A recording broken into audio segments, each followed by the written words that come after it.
los primeros años, del 2004 a 2008, en Baja California y no funcionó. Y les digo nomás Baja California porque fue el lugar en donde más se expresó. Ahora vamos a ver qué pasó en 2013. Este es 2013. Es el último dato que puedo encontrar de la OCDE. Aquí ya hubo tiempo, ¿no? Ya pasaron 9 años de que inició el Seguro Popular. ¿Y qué descubrimos, no? Descubrimos varias cosas. ¿Dónde está México? Ahora sí, estamos sólidamente situados en el último lugar, tanto en esperanza de vida como en gasto en salud. Hasta Turquía está mejor que nosotros, y Turquía es el peorcito de los países de Europa. Entonces la pregunta es, ¿qué pasó? ¿Qué pasó con el Seguro Popular? ¿Fue realmente la medicina, porque soy médico, que necesitaba el sistema de salud? ¿Tuvo algún impacto positivo? Esta gráfica, que por cierto tengo que decir que es injusta porque no solamente es el Seguro Popular la única cosa que cambió en ese periodo de 13 años, hubo muchos cambios importantes, inclusive económicos, una crisis financiera en 2009, etcétera. Pero el Seguro Popular parece ser que no tuvo ningún efecto. Pero ahora vean, un país que a pesar de la crisis financiera estaba en el 5º lugar, que era España, y ahora está en el 2º lugar aquí, lo debí de haber bajado, pero está aquí en el 2º lugar. España, a pesar de la crisis financiera europea, mejoró del 5º lugar al 2º lugar. ¿Qué tiene España diferente a México? Tiene un sistema nacional de salud público. ¿Okay?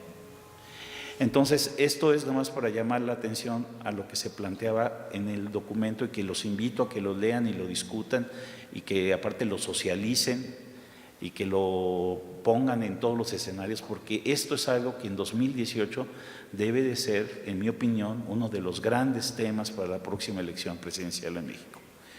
Bueno, en el documento también se habla un poquito de estos paquetes diferenciales de beneficios y a mí me interesa mucho casi pelearme con los paquetes de beneficios, porque sobre todo considerando en la atención primaria a la salud, lo que tenemos que pensar no es tanto en un paquete de beneficios, sino en un equipo de atención primaria a la salud, porque no llegan las personas a la atención primaria a la salud con una clasificación, ¿no? Yo ya me chequeé en internet y ya vi que soy el 374 y vengo a que me des tratamiento, ¿no? Con lo que llegan es, yo me siento mal, en las mañanas me siento mareado, hago mucho del baño toda la noche, no descanso, como mucho, no sé qué tengo, tiene que ir con alguien que les interprete esta situación. Y quien lo hace es el equipo de salud, obviamente siendo médico, con todo respeto, con el liderazgo de los médicos, ¿no? Entonces, ¿qué pasa si ustedes analizan los paquetes de beneficios como se están hablando? Aquí lo presenta también Ciro en su trabajo, nomás lo voy a resumir muy rápidamente. El IMSS cubre 21 secciones de la clasificación internacional de enfermedades, que son 12.487 diagnósticos, lo mismo hace el ISSSTE, y el Seguro Popular, aquí le van aumentando un poquito las intervenciones, pero es alrededor de 1.500 diagnósticos. Aquí la pregunta o el argumento que ellos establecen es decir, es que son los más importantes o los más comunes. Bueno, y eso se llama una desigualdad que se transforma en una equidad. Si de esos 1.500 yo no tengo el 1.501, el 1.502, el 8.000, ¿qué me va a pasar a mí que estoy enfermo? ¿No? No es un argumento el paquete de beneficios de distribución justa, ¿no? Es un argumento de contención de costos, que es muy diferente, ¿no? Y también, por lo tanto, es económico y también les corresponde a ustedes estudiarlo. Ahora, los seguros privados no están mejor.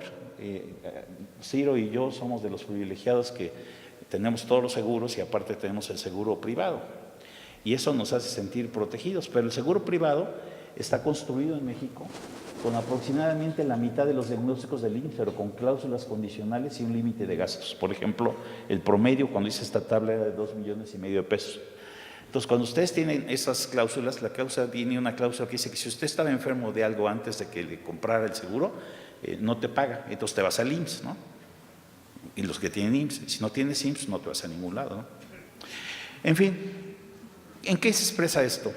Y ya casi acabo con esto, tengo un chorro de comentarios, si me dan otros 5 minutos les platico otros 10, pero a mí lo que me gustaría platicarles es que hay 5 clases de mexicanos que tenemos actualmente, que es basado en el aseguramiento de la atención a la salud. Y voy a empezar desde el lado derecho. Hay cerca de 1.5 millones, y esto es un cálculo basado en un sofisticado sistema de especulación, ¿no? Hay 1.5 millones de gentes que son dueños de empresas o familias de dueños de empresas o gente que tiene posiciones de alto nivel en empresas que de hecho se autoaseguran, ¿no? Ellos ni siquiera necesitan comprar un seguro privado. Luego tienen cerca de 10 millones de mexicanos que reciben de diferentes maneras seguros privados. Un porcentaje muy importante de estos 10 millones que reciben seguros privados los reciben de organismos estatales y paraestatales. No voy a decirlo y ustedes no lo van a escuchar, pero yo como funcionario de la UNAM tengo un seguro privado. Como funcionario, como investigador nacional del Sistema Nacional de Investigadores tengo un seguro privado. Y yo tengo IMSS, ¿no? Luego vienen los que tienen seguridad social, que son aproximadamente 57 millones de habitantes. Ahora, yo hago una pequeña trampa porque si ustedes analizan lo que decía Ciro en la cobertura, el IMSS reportarían 31.117.000, nada más que hay 11.908 millones más que son del IMSS Prospera, ¿no? Y que automáticamente se pasaron a Seguro Popular de una manera muy interesante, ¿no? Porque de 0 pasas a 12 millones de gente cubierta por el Seguro Popular, es fantástico, ¿no? Y entonces en los primeros años el Seguro Popular lo que hizo simplemente fue asumir que los que estaban en IMSS Prospera eran miembros de la parte de población abierta que no estaba cubierta, y la verdad ya lo tenían. Y luego finalmente tienes los no asegurados, que dependiendo de la fuente que tengan, sí es una fuente real, es de alrededor de 23 millones de gentes. Entonces, estos son los 5 tipos de mexicanos que hay. ¿Qué implica para nosotros? Implica lo que están planteando Ciro y Jesús Baldo, la necesidad de considerar abiertamente, discutir abiertamente la posibilidad de tener un sistema nacional de salud público que no solo resuelva las desigualdades, sino que resuelva las grandes inequidades que hay en la atención a la salud. Y yo nomás quisiera cerrar con esta transparencia. Tengo un chorro de comentarios aquí que en su momento platicaré con ustedes, digo con Ciro y con Jesús Baldo, pero yo quisiera nomás decir que el IMSS es una fortaleza. Cuando vimos tu tabla de fortalezas básicamente centradas en el Seguro Popular, yo creo que el IMSS es una fortaleza que hay que analizar con mucho cuidado y que hay que ver en qué medida nos puede aportar y podemos realmente utilizar para tener una base de lo que podría ser un sistema nacional de salud público en el país. El segundo, no puedo evitar decir que es necesario pensar diferente. Hay que pensar que necesitamos ampliar la cobertura a través de establecer médicos referentes, como tú les llamas, a ustedes les llaman. Yo le llamo médico de cabecera, que está cerca de la gente, que está a 3 cuadras de donde vive la gente, que responde a las necesidades de la gente y que ahora, en el momento actual, los médicos adyacentes a farmacias están cumpliendo con esa función, ¿no? Hay 120 millones de consultas anuales en estos médicos, hay 30,000 de estos médicos. Si los usamos en los datos que tú tienes, te rompe todo, porque tú nomás tenías 220 millones de consultas que son las que reportan las instituciones públicas, pero hay 120 millones de consultas de estos grupos, o sea, es impresionante, es más del 30% de las consultas que hay en el país. Y ya les había dicho esto, es menos importante pensar en un paquete de atención primaria que en un equipo de atención primaria. O sea, yo quiero tener a un médico cerca de la gente y que este médico tenga una serie de elementos que le permita dar una mejor atención, con una perspectiva que es la que tiene que pensarse. No es nada más la atención curativa, sino es la prevención, la promoción de la salud en la población, que es responsabilidad del médico. En Inglaterra, en España, hay un médico por cada 1.300 a 1.800 personas. Pero no es nada más una figura organizacional, es alguien que es responsable de la salud de esas personas. Cuando yo llegué a Inglaterra hace 2 años, lo primero que hice fue irme a inscribir con mi médico general, que me hizo un análisis completo de mi situación de salud. Obviamente, si hubiera ido con mi familia, también de la situación de salud de mi familia. Entonces, me parece que deberíamos nosotros aprovechar todas estas discusiones para revisitar lo que es la salud pública inclusive, porque la salud pública de México ha hecho prevención por más de 60 años. O sea, los efectos que ustedes tienen en la esperanza de vida son resultado de la salud pública del país, que se basó fundamentalmente en la vacunación. Entonces, todas estas cosas hay que discutirlas. Yo, en serio, me congratulo por haber podido revisar este trabajo. Les invito a que todos ustedes lo lean. Es más, si aquí hay profesores, no solamente alumnos, yo invitaría a los profesores a que este sea un libro que sea discutido en las clases de economía, sobre todo en las que tengan que ver con la parte más amplia de la participación de la economía en diferentes sectores de la sociedad. Muchísimas gracias. Gracias, doctor.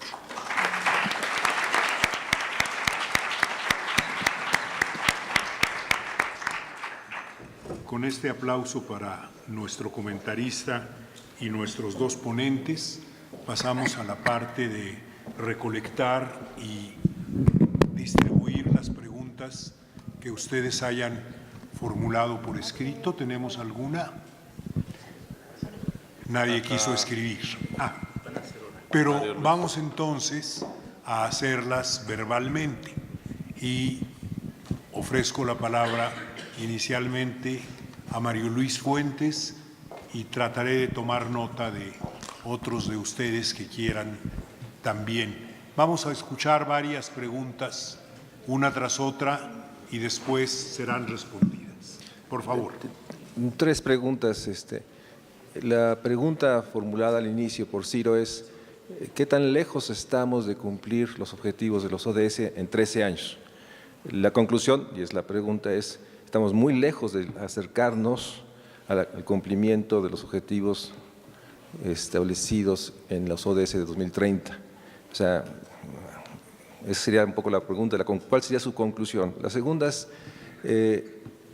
si hay en el trabajo la posibilidad de documentar que aunque el monto del gasto ha crecido siendo inferior a otros países, si el gasto ha sido sumamente ineficiente.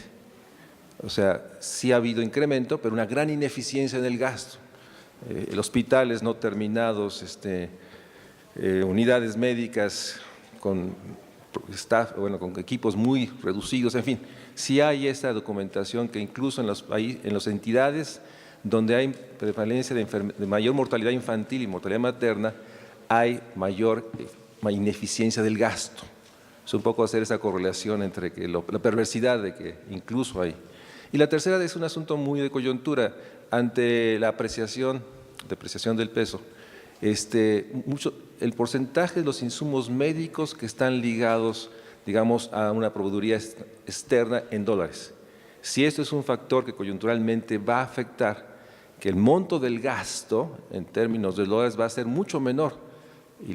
Y en ese sentido, lo que podemos ver es una reducción en términos de la capacidad adquisitiva en función de los porcentajes de insumos médicos. Gracias y felicidades por el trabajo y los comentarios. Gracias. Diré, por cierto, que como ustedes saben, el trabajo estará disponible en el Informe de Desarrollo de México 2016, que más adelante en el año publicará la UNAM, el Programa Universitario de Estudios del Desarrollo, como lo hizo el año pasado. Una vez publicado, estará disponible tanto en forma impresa como a través de Internet, y ojalá sigamos todos la recomendación del doctor Durán de leer con atención, en particular este capítulo y el informe en su conjunto. ¿Alguien más plantea alguna pregunta? Por favor. Gracias. Buenos días. Dentro del documento contempla la composición de la población en cuanto a estrato social, en cuanto a tamaño de edades y las proyecciones. No lo mismo la población que tenemos actualmente que la que vamos a tener en 5 años. Se va a avejentar, con todo respeto, y también vamos a tener un mayor crecimiento demográfico. Además, ¿están considerados la informalidad, que es el 40% o 60% de la economía? Gracias. Gracias. Francisco Javier Alejo. Muchas gracias. En relación con la exposición, que me pareció excelente, a partir del punto que llegué, supongo que antes había sido también excelente. Viene esta cuestión de la relación entre el régimen alimenticio y el panorama de morbilidad que está padeciendo, mostrando y padeciendo la población. Está claro que hubo la gran transformación de localización de la población de rural a urbana. Si la dieta se volvió de rural en urbana, pero la dieta urbana se pasó de ser mexicana a ser gringa. No quisiera decir norteamericana, sino gringa específicamente, ¿verdad? Entonces, debemos tomar esto como tragedia o como problema. El hecho de que la población se volvió urbana, pues obviamente ya no tiene remedio. Y va a continuar el proceso de urbanización, aunque a velocidades menores que antes. Pero a mí me parece que sería importante destacar la necesidad ingente de una coordinación cabal, no en los discursos, ¿verdad?, sino una integración cabal entre el programa de atención al lío alimenticio y el programa de atención al lío de salud, ¿verdad? Muy bien. Vamos a pasar directamente a las respuestas en función del tiempo. Habrá otros momentos para el diálogo. Lo siento, pero vamos adelante. Por favor. A ver, telegráficamente, ¿qué tan lejos estamos?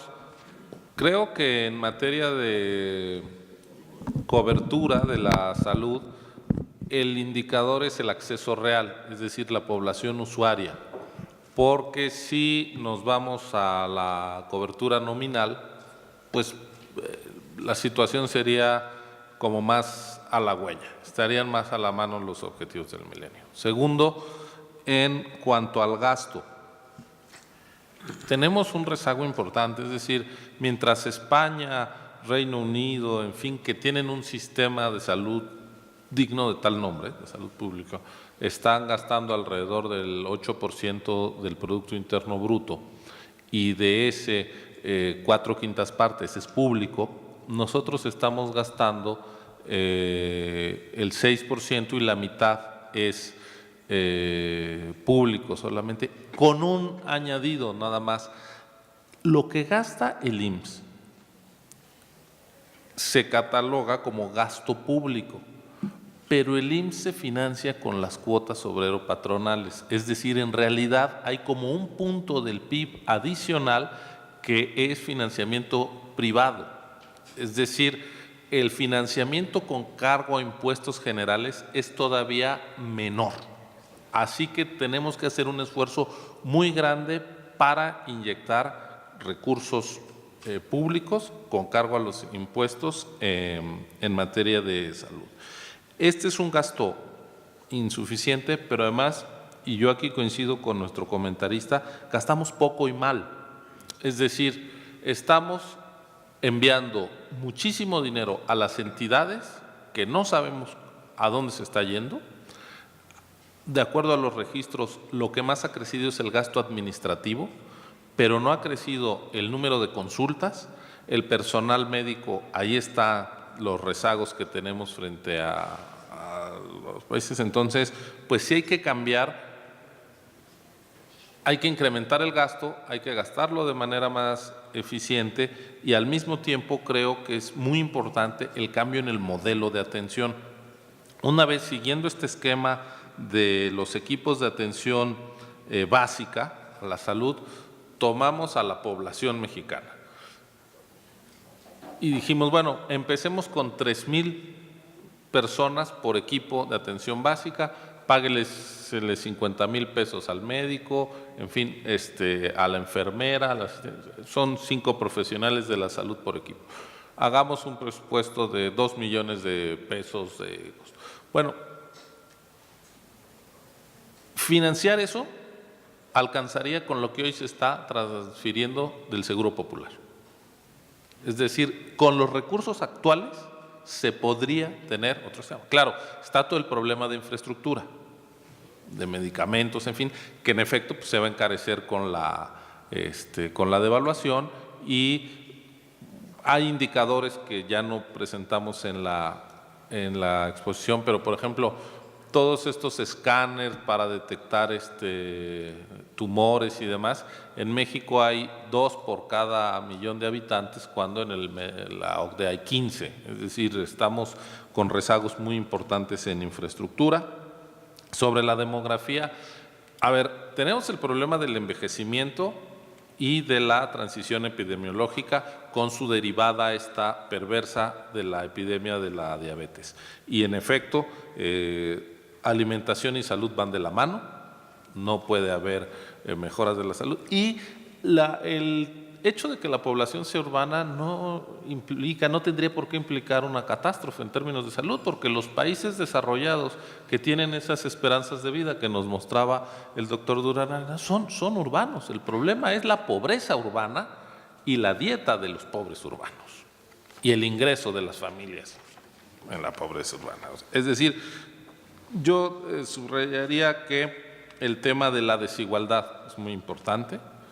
Si se mantienen los niveles de desigualdad, las metas de desarrollo no van a cumplirse, ni en mortalidad materna, infantil. Y en la demografía, además, tenemos el problema de repunte de las tasas de natalidad, sobre todo en las mujeres más pobres e indígenas. Ahí sí tenemos un problema de acceso a la salud reproductiva muy importante, porque no solo es acceso en general, sino a qué tipo de salud. Y lo que tenemos es una salud, un sistema de salud que fue diseñado para un perfil poblacional distinto. Y también ahí habría que hacer una adecuación. Yo creo que es muy importante el tema que se planteó ayer en la conferencia de apertura, que pues, la demografía es lo que debe de marcar cierto rumbo del diseño de las políticas y del diseño de las instituciones.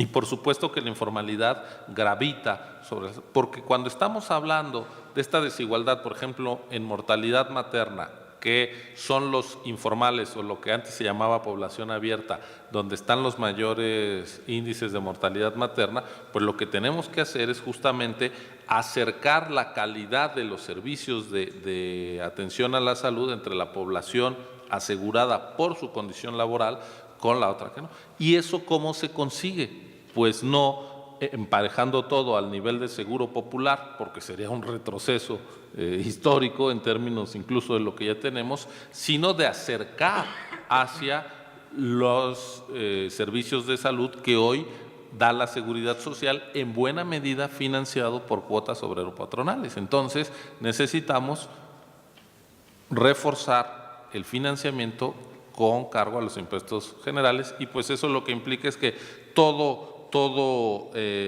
debate sobre el desarrollo, todos los caminos del desarrollo pues nos llevan al tema de la reforma fiscal. Muchas gracias, doctor Murayama.